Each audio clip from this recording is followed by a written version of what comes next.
and only 57% of black students have access to full range of math and science classes today. Black children were vaccinated at rates lower than white children.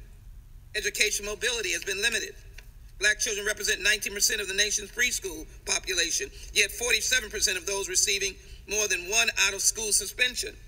Black students are 2.3 times as likely to receive a referral to law enforcement. And we know the criminal justice system.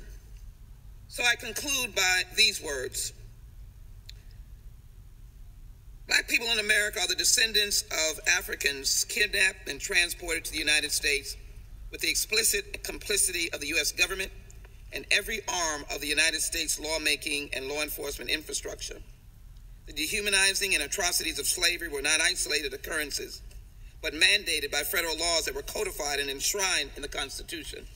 The role of the federal government in supporting the institution of slavery and subsequent discrimination directed against blacks is an injustice that must be formally acknowledged and addressed.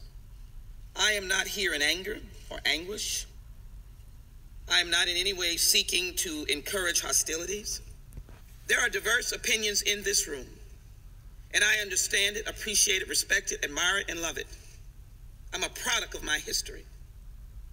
I am clearly a child that has walked this path. No, I did not pick cotton.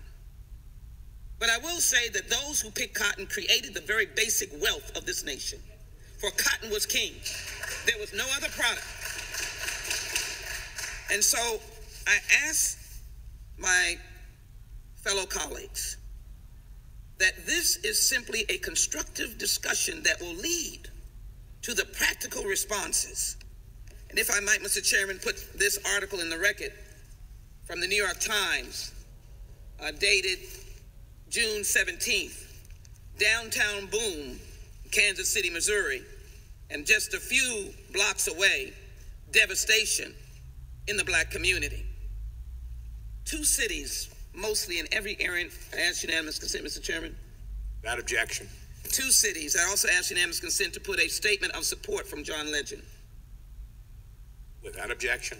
Two cities, Mr. Chairman. And so let me just conclude by saying I hope that we come in peace. I know that we'll hear from Senator Booker. I thank him. And I thank a number of others who have done this, including the heads of state, scholars, and activists in the Caribbean, are playing a leading role in the global reparation movement.